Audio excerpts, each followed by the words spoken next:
Magandang araw mga kababayan, narito na ang pinakabagong ulat sa lagay ng panahon ngayong araw, July 11, 2026, Saturday. Nananatiling malakas si Typhoon Inday habang ito ay inaasahan ng lalabas ng ating teritoryo. Pero kahit ito ay makalabas na ng par, patuloy nitong hihilahin ang habagat na siyang magiging dahilan ng mga pag-ulan pa din sa mga susunod na araw. At may bagong potensyal na bagyo na nabubuo sa may timog silangan ng ating teritoryo. Alamin natin ang pinakabagong impormasyon tungkol dito. Para naman lagi kang updated sa lagay ng panahon, i-click mo lang ang subscribe button. Ngayong umaga, ang sentro ng bagyo ay tinatayang nasa layong 500 kilometers northeast ng Itbayat, Batanes. Ang maximum sustained winds nito ay nasa 140 kilometers per hour malapit sa sentro, may gustiness hanggang 170 kilometers per hour at ang central pressure ay nasa 950 hectopascals. Kumikilos ito northwestward sa bilis na 20 kilometers per hour. Bagamat papalayo na ito sa mismong kalupaan ng bansa, nananatili pa rin itong isang malawak at malakas na bagyo dahil ang lawak ng strong hanggang typhoon force winds nito ay umaabot hanggang 880 kilometers mula sa sentro. Ang mahalagang punto rito ay kahit ang sentro ni Inday ay hindi na nakatutok sa malaking bahagi ng bansa, malawak pa rin ang impluensya nito habang papalapit ito sa southern Japan. Ang pinakamahalagang bahagi ng Luzon ay nakararamdam pa rin ng hangin at maulang kondisyon at kasabay nito ay patuloy nitong pinapalakas ang southwest monsoon o habagat na siyang nagdadala ng mas malawak na ulan sa kanlurang bahagi ng Luzon at Visayas. Kaya sa kasalukuyang sitwasyon, may dalawang pangunahing concern tayo. Una ay ang direktang epekto ng bagyo sa Batanes at kalapit na mga lugar. Ikalawa ay ang mas malawak na epekto ng habagat sa maraming probinsya sa kanluran at gitnang bahagi ng bansa. Sa kasalukuyan, may tropical cyclone wind signal number 2 pa din na nakataas sa northern portion ng Batanes, partikular sa Itbayat. Sa ilalim ng signal number 2, ang wind threat ay gale force winds, may warning lead time na 24 hours at ang sakop ng lakas ng hangin ay nasa 62 hanggang 88 kilometers per hour. Ang potensyal na epekto nito ay minor hanggang moderate threat sa buhay at ari-arian. Ang tropical cyclone wind signal number 1 naman ay nakataas pa din sa natitirang bahagi ng Batanes, sa Babuyan Island at sa northern portion ng mainland Cagayan. Sa ilalim ng signal number 1, ang wind threat ay strong winds, may warning lead time na 36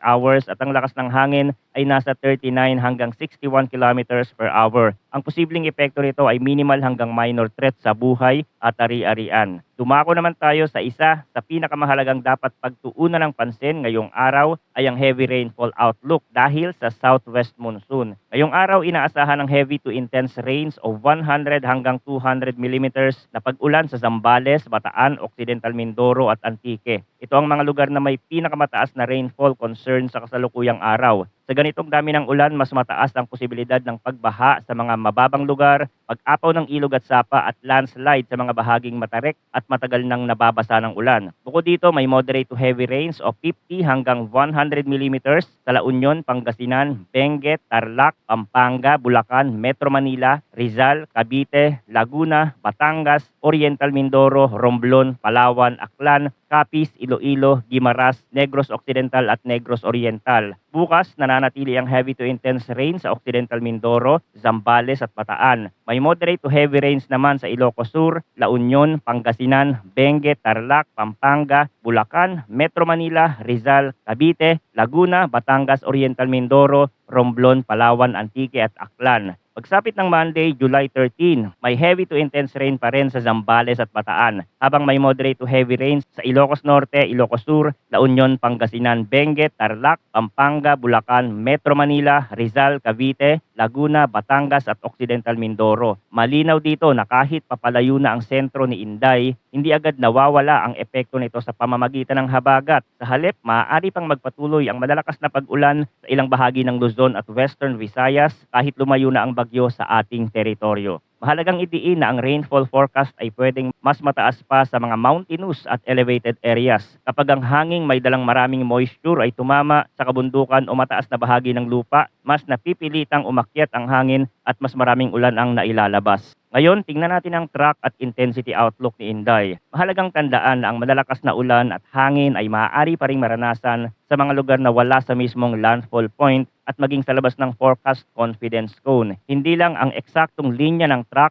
ang basehan ng magiging epekto ng bagyo dahil malawak ang sirkulasyon ni Inday at malakas ang impluensya nito sa habagat, ang ulan at hangin ay umaabot sa mas malawak na bahagi ng rehiyon. Sa kasalukuyang forecast, si Inday ay kikilos pa northwestward at maaaring maglandfall o dumaan ng malapit sa Sakishima Island sa southern Japan bago tuluyang lumabas ng Philippine Area of Responsibility ngayong umaga. Pagkatapos nito, tatawid ito sa East China Sea at inaasahang maglalandfall sa eastern coast ng mainland China. Pagdating sa lakas, inaasahang mananatili si Inday bilang typhoon sa loob ng susunod na 12 hours. Pagkatapos nito, habang papasok pa inland sa mainland China, inaasahang hihina ito bilang severe tropical storm. Sa madaling salita, habang lalong lumalayo ito sa Pilipinas, humihina na rin ang direktang banta ng typhoon force condition sa bansa. Pero ang indirect effect nito sa habagat ay mananatiling mahalagang salik sa lagay ng panahon sa mga susunod pang araw. Ito ang dahilan kung bakit kahit lumalayo na ang sentro ng bagyo, hindi pa pwedeng sabihing tapos na ang panganib sa ulan sa maraming bahagi ng bansa. Sa latest tropical cyclone outlook na inilabas ng Pag-asa para sa week 1 mula July 10 hanggang July 15, nananatili si Inday sa northeastern portion ng PAR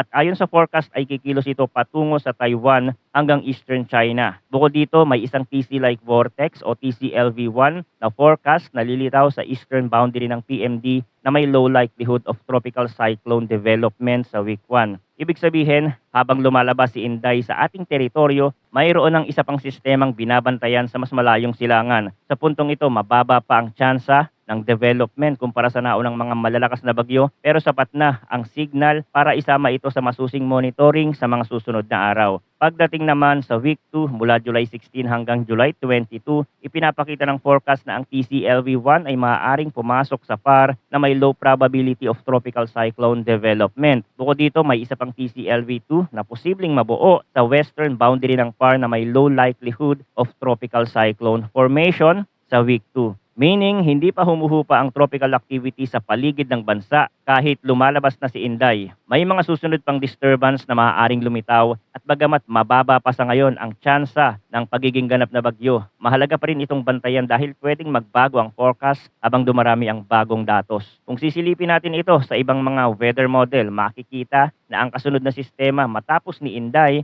ay posibleng manggaling sa timog silangan ng ating teritoryo at kikilos pahilagang kanluran. Sa ngayon, hindi pa tiyak ang magiging eksaktong direksyon nito pero sa kasalukuyang tingin ay posible na naman itong makaapekto sa northern Luzon area. Mahalagang tandaan na nasa stage pa ito ng mas malayong forecast at marami pang pwedeng magbago sa track at lakas nito. Pero sapat na ang kasalukuyang trend para sabihing hindi pa natatapos ang active weather pattern sa silangan ng bansa pagkatapos ng paglabas ni Inday. Ang isa pang mahalagang bahagi ng forecast na ito ay ang pagpapatuloy ng enhanced habagat kahit makalabas na si Inday. Ayon sa mga bagong datos, posibleng tumagal pa ng halos isang linggo ang mas aktibong habagat habang papalapit naman ang bagong sistema mula sa silangan. Ito ang isang napakahalagang detalye para sa maraming bahagi ng bansa, lalo na sa mga probinsyang nasa kanlurang Luzon at Western Visayas na patuloy nang nakakaranas ng malalakas na pag-ulan. Ibig sabihin kahit humihina at lumalayo na si Inday, pwede pa ring magpatuloy ang maulan na panahon sa ilang bahagi ng Pilipinas. Kung ang kasunod na sistemang ito ay magiging bagyo sa loob ng ating teritoryo, tatawagin itong Bagyong Josie. Sa puntong ito, hindi pa malinaw ang lahat ng detalye tungkol sa magiging track at tindi nito, pero ang pinakaimportanteng mensahe ngayon ay hindi pa tapos ang sunod-sunod na pagbabago sa panahon sa paligid ng bansa. Mula sa kasalukuyang epekto ni Inday